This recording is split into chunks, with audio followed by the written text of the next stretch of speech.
when you stand up and get ready to take a blow, you have the confidence that you can accept the blows. As a point of interest, none of my men wear protection in the groin. None. After all, you wouldn't want your attacker to get injured. That hurt my foot.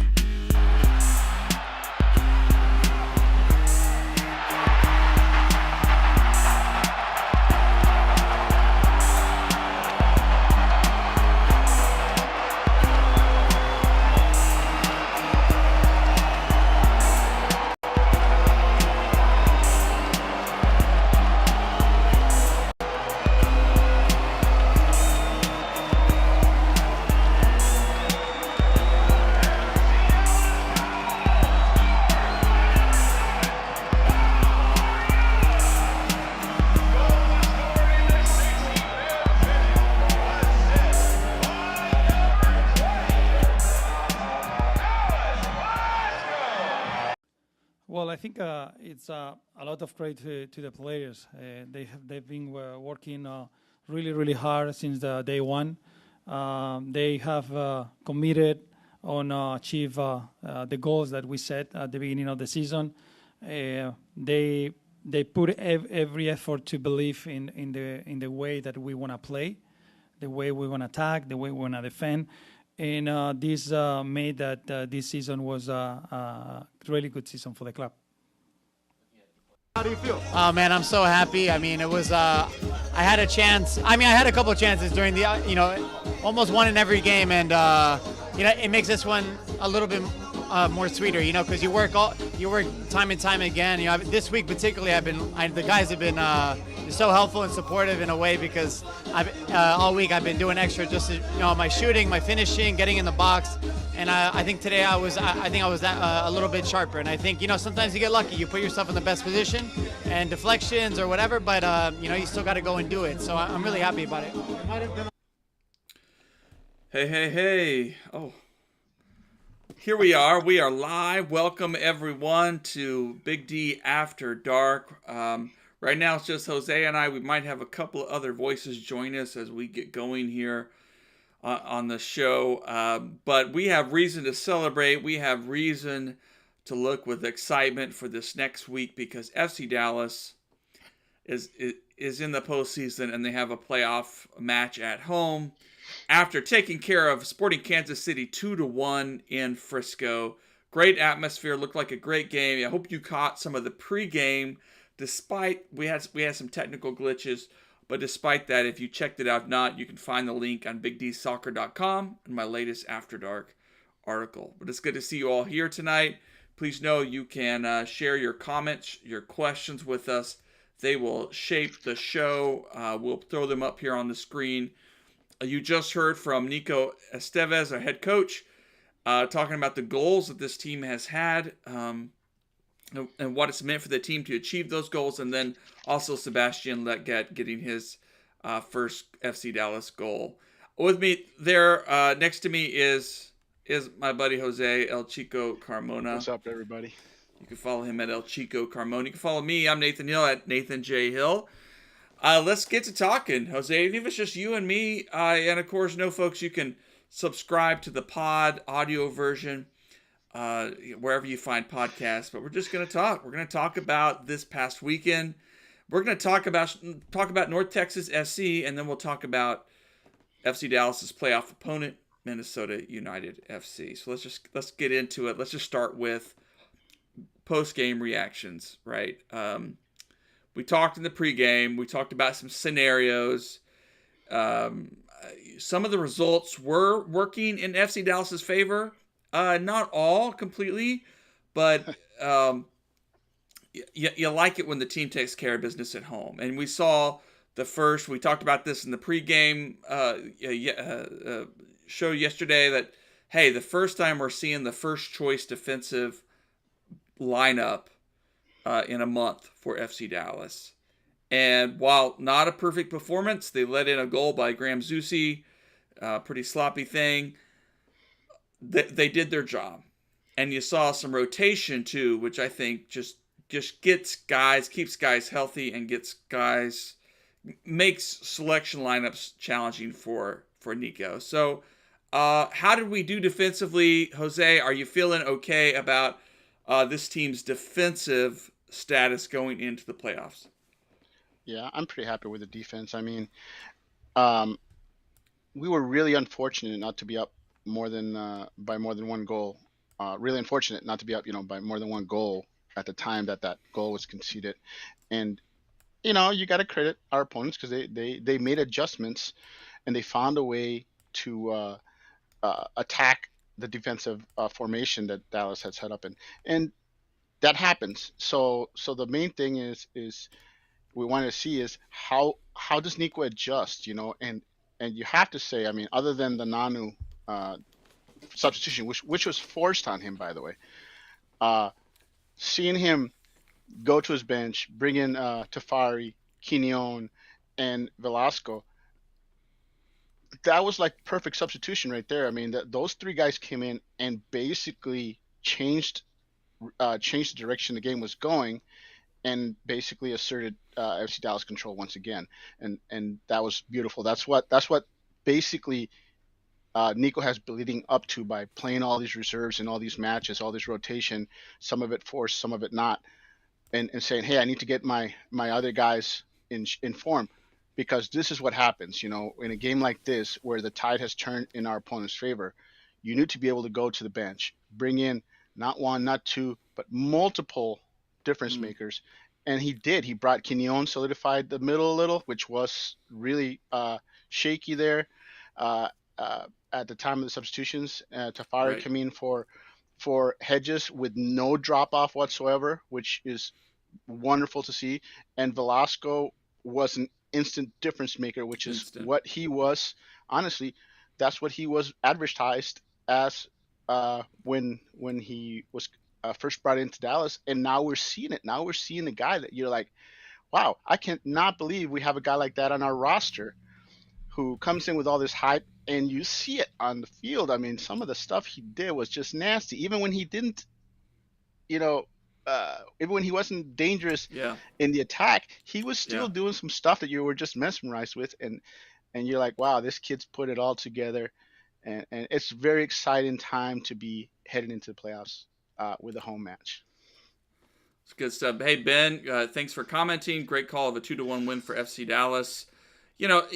Sporting Kansas City had been playing well. I think we expected them. If they had, even with the third string goalkeeper, I think one thing you can note about head coach Peter Vermes of Sporting Kansas City is that he makes clear his expectations, and if you don't meet that, he's going to get rid of you. He's going to find a way to, and he's kind of earned that with some success over the years. So even with the third string keeper, the team was clear they had an expectation to come out there and to play a competitive game, and it was good for FC Dallas, I think, to have that test, have to find a way to look to the bench and to get the win, and I think playoff game is going to be on Monday night. So Ben, glad you got your ticket. I know there's some concern about that. We may touch upon that in a little bit, but I'm with you. Like this Alan Velasco bit, Jose.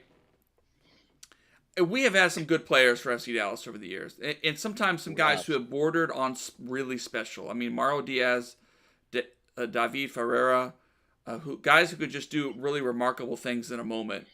But even those two guys, I think they also had moments of injury. They had moments of where you wanted a little bit more, maybe. I don't want to push that too far, but yet this Alan Velasco kid, he comes in and just changes the game.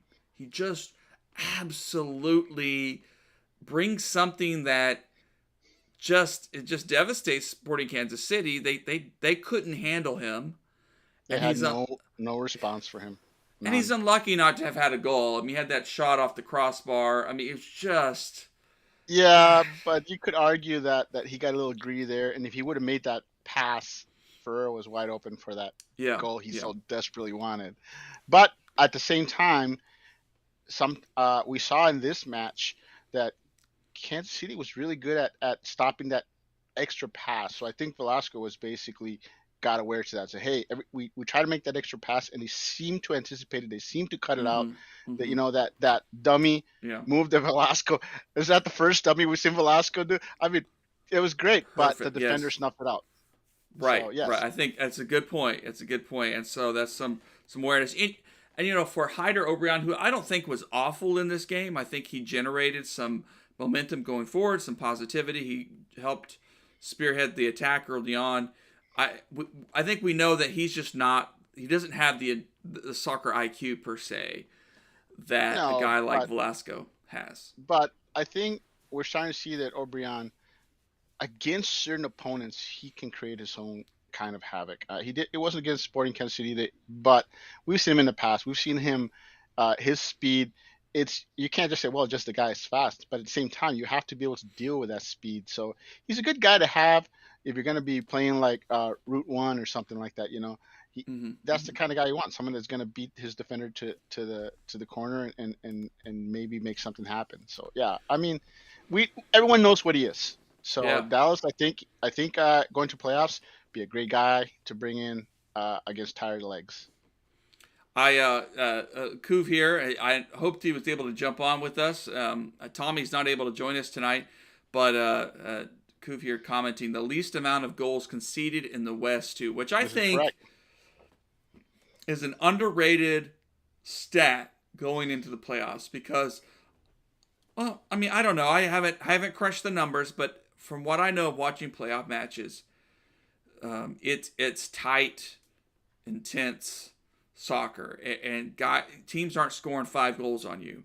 It's 1-0, 2-1 kinds of matches, and so it's a good place for FC Dallas to be, and kind of an underrated place. And I think we only had one bad loss all year where we said, wow, we got allowed more than 2 goals, and so the defense was pretty consistent.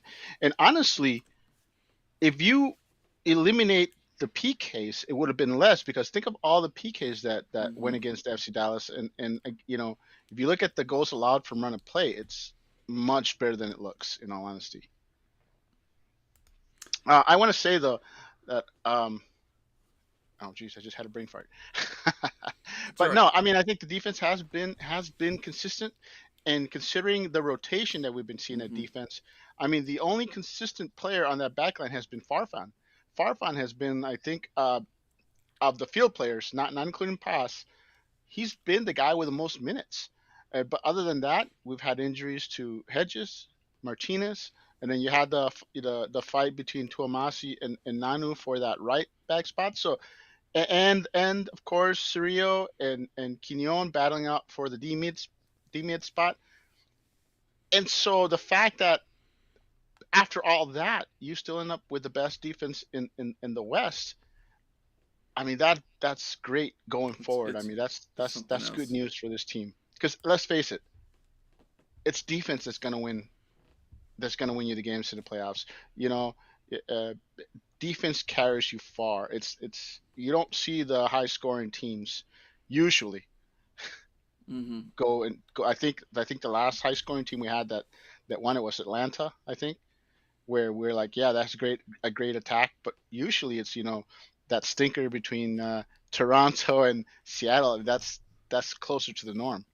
Absolutely. I mean, teams can play a little cautious in the playoffs. Right? Cautious may not be right, but they don't want to make the mistake, and so yeah. I mean, it is cautious, not aggressive. I mean, they're going to basically try to make you pay, make that one mistake and pay, and it's back when I first was watching the World Cup, I used to nothing against Italy, but I hated watching the Azzurri play because you knew once they scored a goal, they were just gonna lock up the defense and the game was over. And if they scored in the 10th minute, it was like, oh man, it's like I might as well just turn this game off because this game's gonna be 1-0.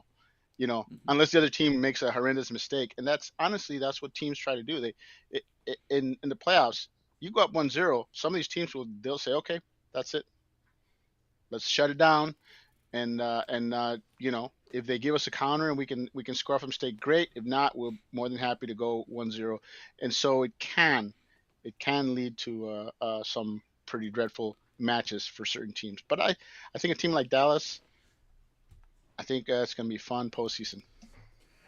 And here's my shout out to, and I think Kuv highlighted it. He said, you can see Jesus wanting Paul to dummy the ball on his goal to Jesus. For the record, Jesus was really hungry. I think he had an assist yesterday.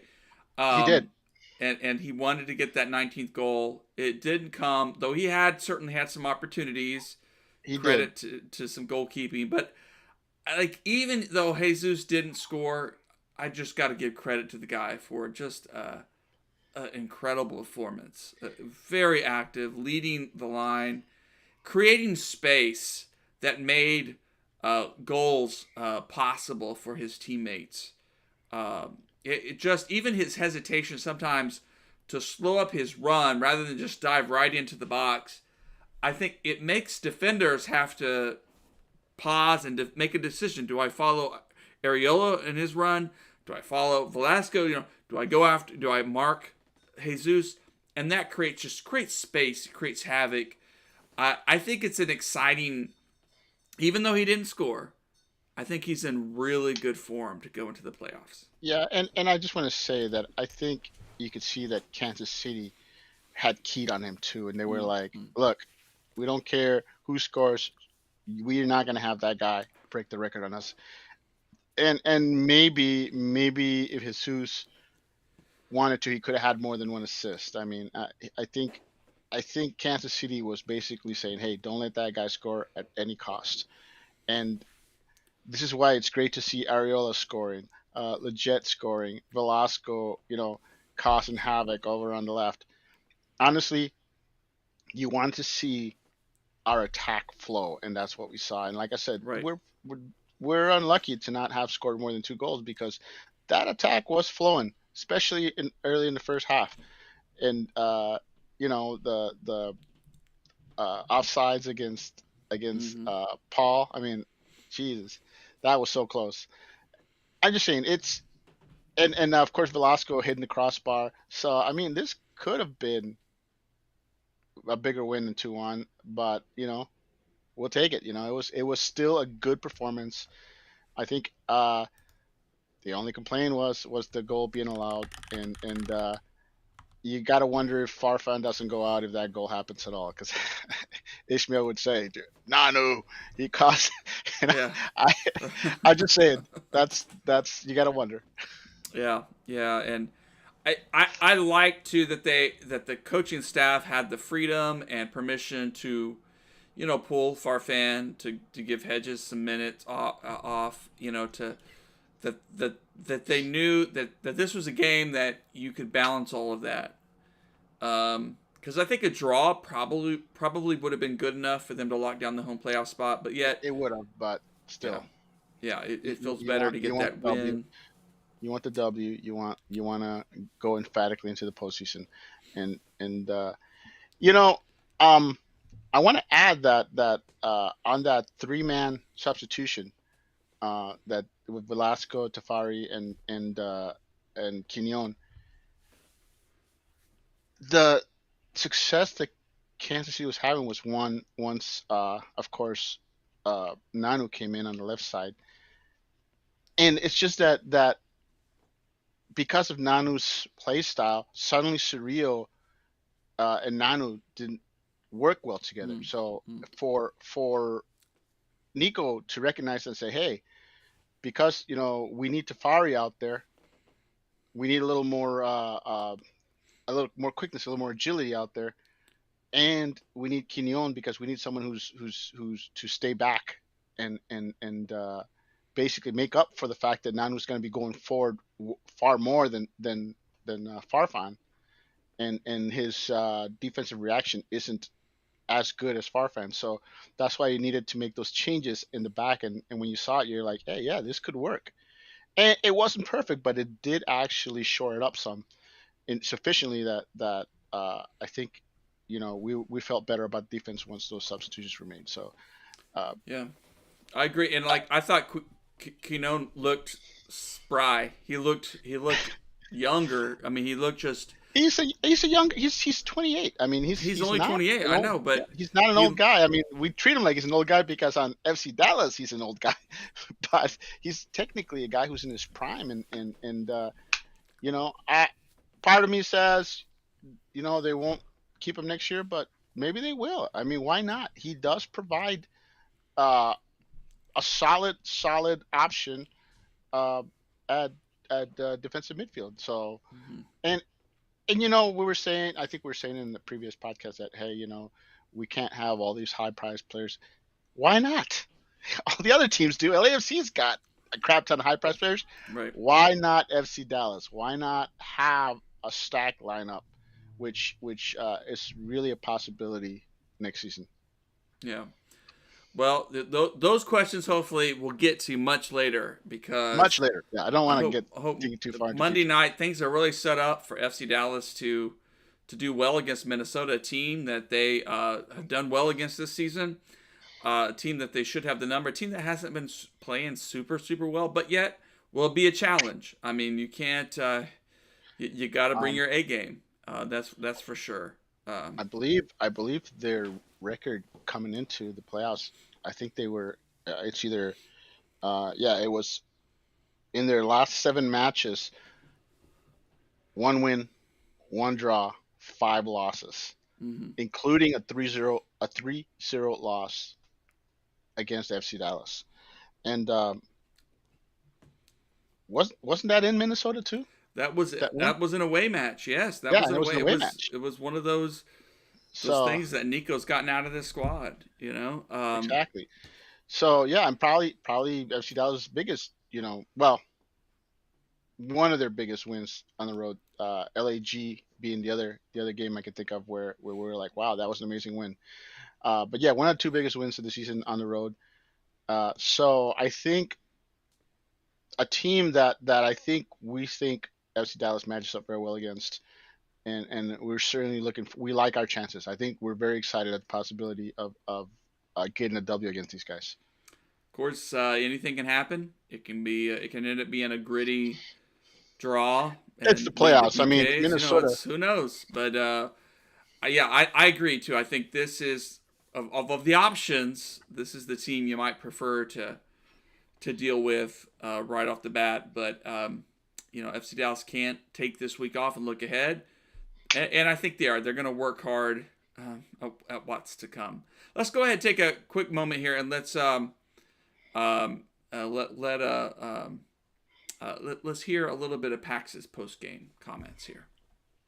First off, congrats. Thank third you. Place. After last year and a disappointing year for everybody, this year finishing third, the best finish since 2016. How has Nico, really turned things around?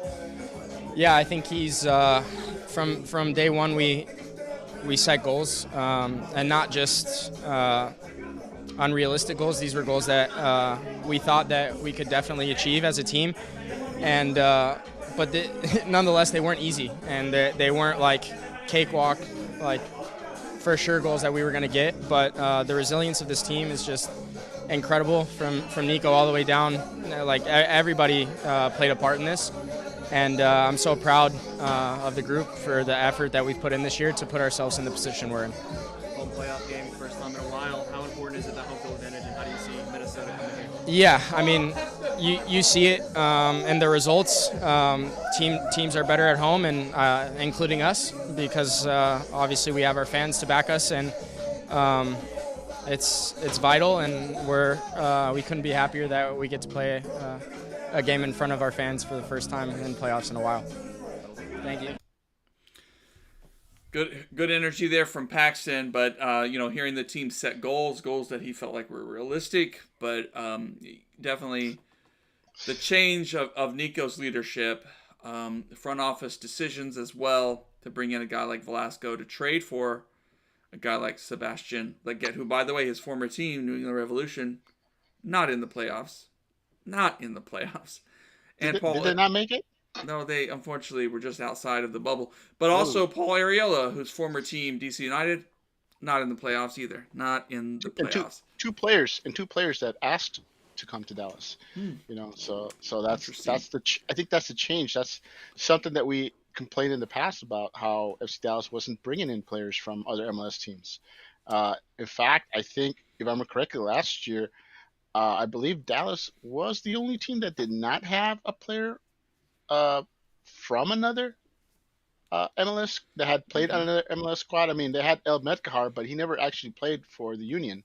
Right. You know, but they were the only. I think they last season they were the only team that did not have a single MLS player or player that played in an other MLS team prior to Dallas, and we were saying, there's got to be guys that can bring in from within MLS that can, and mind you, when we say that, I was talking about guys that could come off the bench and give you minutes, but they took that and said, we can find difference makers within MLS, and that's true too. And they went out and they got two guys that have delivered. I mean, emphatically, mind you. Mm-hmm. We got a guy that's a U.S. men's national team regular, and one guy that's basically just on the outskirts of the U.S. men's national team, and that's sensational. And a guy too who who is also well connected in the entertainment sports world. Yeah, that's right. So too, I mean, if you think about it, because doesn't Paz's girlfriend also have like a massive following also? Yeah, and I haven't really looked up her or her following, but yeah, a model. That's right. Well, good stuff. Yeah. But by the way, today's pod is brought to you by the Major League Soccer playoffs. Unfortunately, that means this podcast is unavailable in the Pacific Northwest. Unfortunately. Oh. That's right. It's you cannot access it in the Pacific Northwest, so please enjoy. Except if you're in the Pacific Northwest. Cricket's coming from that part of the country. Yeah. Yeah, kind of unusual, since that has been we've had to endure a lot, and FC Dallas over the past 3 years has had to take their talents up that way. But hey, what a wild season, and I think it's one of the selling points of Major League Soccer for me is that a team like FC Dallas, who can miss the playoffs a year before and have one of the better, like leapfrogging, improvements year on year. I think it was like 16 points or something like that. Isn't something like only 2 teams that were in the playoffs last year returned to the playoffs this year? I mean, right. And Minnesota and RSL. Yeah, I think so. I think I read that today. Yeah, it's wild. And here's the funny thing though is even though they didn't make the playoffs, which we were very happy with, Houston actually made an improvement from last year. They just did not improve at the rate that the teams around them did, So yeah, I mean teams can make improvements. Dallas and Austin both, I think, the 2 biggest turnarounds in the West.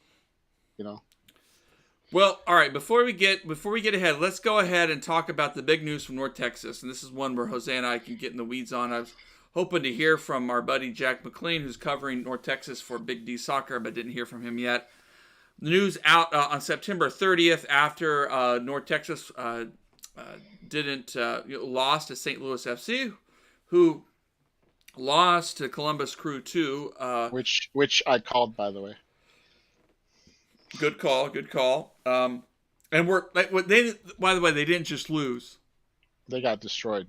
They got destroyed by Columbus 4-1. But I don't know if you guys recall, but I said it was Columbus Crew were the favorites in the final, not St. Louis, even though I had been hyping up St. Louis. And it's because the Crew put together a top tier 3rd division squad. That's what they did. They basically where St. Louis put together more of they kind of put like a USL championship level squad, that was basically part MLS guys, part D3 guys. But Columbus Crew actually went out and they got guys that were from USL League One or had played in the USL Championship or Canadian Premier League, and these guys were all basically tuned into what it took to be play at this level, and it was just a matter of gelling them and no injuries, they just steamrolled the East, and once you knew they were going to host, it was like, oh yeah, they were pretty much unbeatable at home. Well, North Texas lost in that first round match, and then Third Degree has reported in their podcast. Recommend you check that out. Just that there were reasons that Coach Kaw and FC Dallas agreed, North Texas agreed to part ways. because of perhaps player complaints and just compatibility issues. It doesn't sound like it's something that's going to rise to like a league investigation level or anything like that. But Ka was a little more of the Shellis Heineman mold, which you saw if you watch the very beginning of the show. It's where Shellis Heineman clip where he gets kicked in the nuts by former Dallas Cowboy player. Yeah, a guy who's like, demands a lot. And if you're in his doghouse, you're in his doghouse. Like there's not going to be there's not going to be a little gray area. It's like he likes you or he doesn't like you. And I will say this from interacting with Coach Ka over the season, that I saw his enthusiasm. I saw his appreciation for the sport. I saw his gratitude just to be able to coach, and his belief in his players. But that doesn't mean that a coach also doesn't, if you mess up, if you cost your team a tie, a draw, or 3 points, or if you don't meet that coach's expectations, those coaches can also probably be your worst enemies. So I think it's definitely a both and reality. I'm not trying to pretend that. What we're talking about here though is again, you got to give props to Boston Third Degree for their insight on this. Is they're talking about, it wasn't even that kind of stuff. It was more like being late for meetings and or simple stuff like that, and he would come down hard on people. And in hindsight, now let me tell you about, we saw the playoffs. You saw how close the standings were, and you had North Texas ended up having to go to St. Louis. But let me tell you, if North Texas would have hosted either St. Louis or Tacoma, they're the team playing in the title game, because the only team that had their number this offseason was the Dynamo. I mean, during the regular season was the Dynamo too, who were basically set up to play perfect defense. They were like a USL League One type setup, but anyway, had North Texas hosted either of those other two teams, they're the ones that make it to the final. And the fact that some key players, and we're talking key players, did not see extensive playing time due to stuff happening behind the scene. And we're talking about your best midfielder in Ferry. He was inactive for a couple of weeks, or even if he was active, he was on the bench and not starting. This is a guy that, I mean, was just head and shoulders above everybody else. Waldick, another guy. I mean, your only true defensive midfielder, and that guy couldn't even see the field, and that was something that was odd as the season progressed. You're like, oh, I mean, I'm a positive guy. I'm a glass half full guy, so I'm like, oh, he must be, they must be simply wanting to get an extended look at Santi Ferreira and some of these other young guys, which made sense. But at the same time, when you're playing teams like the Dynamo 2 or Tacoma or St. Louis, and you're starting academy kids, and Waldick isn't playing, Ferry isn't playing, and other players, Bartlett, I believe, was another player that would have gotten more playing time. Mind you, Ferry was on the cusp of making a jump to senior roster. Bartlett's a guy that the team wants to get as much playing time at that level as he can, so they can then make an assessment. And if that's not happening, that's hurting not just North Texas, and it's hurting the senior team too. And I don't, I can only go by what Third Degree has reported. But the truth is the one thing that stood out to me, the one thing that was clear is that regardless of his style or his relationship with the players in North Texas, apparently Coach Ka did not get along with Nico, and was even reluctant to follow instructions given to him from the senior squad. There's one story where a player, the senior team asked him to rest one of the players, and that didn't happen. And you can't have that. I'm sorry. I mean, I don't know if anything in the back is true, but if you are the manager of the reserve team, you have to be in lockstep with the senior team manager. And if you can't do that, then I don't care how wonderful of a guy you are and how many people love you. You cannot be the reserve coach. You got to be a guy who sees what Nico sees and says, okay, and takes his suggestions to heart and says, okay, because these kids' ultimate goal is to go play for Nico. And so you have to be in lockstep with the wishes of the senior team. And if that's not happening, and that's what the biggest thing I got out of it is that simply Nico and Ka did not get along. And Nico has basically hinted about having a bigger hand with the reserve team next season, which this season he wasn't, he was focused on the senior team. So all that says is Nico's going to bring in this guy. And if he doesn't bring in this guy, he's going to have a say on who that guy is that's brought in. Because, like I said, you're the reserve team. You're not an independent club. You got to answer to the man on top, and that would be the manager of the senior team.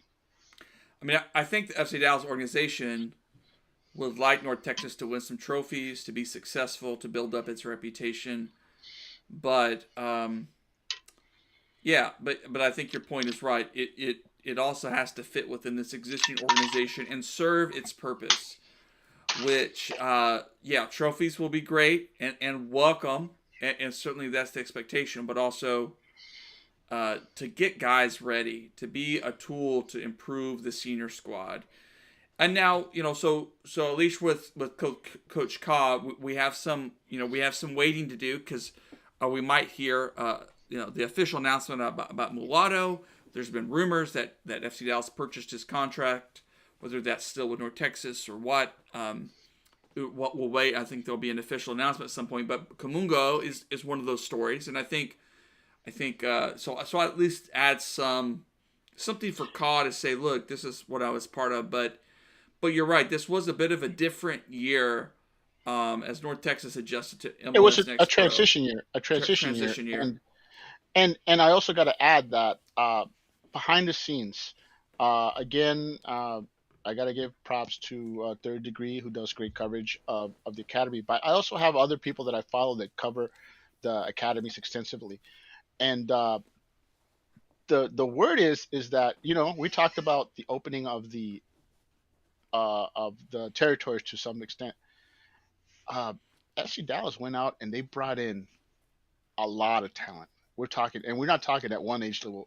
They brought in talent across the board. We're talking like 30 plus kids spread throughout the different ages, through the ECNL squads, and now we're starting to see that the actual overall talent of the squads has actually gone up, and because of that, the rumor is that North Texas will actually, mind you, one of the youngest clubs in MLS Next Pro. The rumor is that because of the talent influx to the academy, that they will lean more to the academy next year. So we're talking less guys coming in on loan from South American academies and stuff like we've been seeing. Not to say they're going to stop, but I'm saying you're going to see more academy kids get minutes next year, because the talent level in the academy has seen a bump across the board, and you're seeing FC Dallas, now that the territories have opened up a little, it's now spreading out its recruiting and going outside the DFW. And why not? I mean, they have a proven record of sending players to Europe, and it's very attractive. Maybe they won't get the top tier guys, but there's so many guys that are, a step or two away from getting to that level that say, hey, I'd be more than happy to go to Dallas and take that next step there. And you're seeing that now. I think we had 3 guys from Solar, like, I'll leave and join. I think they're all playing for the U16s right now, who are crushing people, So that's exciting. And you're seeing North Texas will, I think, be a true U21 team next year, where basically it is what it is. It's a next step for outside the academy, and that's the way it's got to be. And I'm very happy and I'm excited. I hope it's Michelle or one of those guys, that gets the job. Internal kind of process. I mean, although there is a dark horse candidate, and that is Kayla Porter, who was fired from the Columbus Crew after betting his house on making the playoffs, and he's probably without a house now. His Crew 2 team did win the Olympics for us. But anyway, well, that's an aside. But yeah, it's going to be interesting to see. I liked what Coach Carl, in my interaction, I liked him, but I wasn't there, of course, to see in the locker room and see the friction in the back room. And so that's the reality for us fans. And so I appreciate, too, I think it's so important that FC Dallas gets this relationship with North Texas right.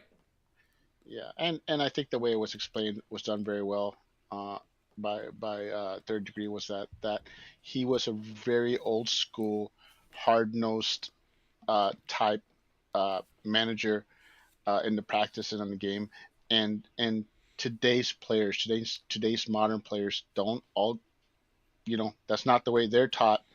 So there was friction between players who were okay with the old school drill sergeant style method, and then you've got the new wave, more social interactive players who basically could not get behind that, and it's going to happen, Yeah, it's going to happen. There's some team out there that's going to say, hey, we need that level of discipline, we want that guy, and Coach Ka, I mean, I wouldn't worry about him. I think he's going to land strong Houston. somewhere. Probably no, I don't not. think he'll land with Houston. I don't think he'll land with Houston. But he'll probably take a year off.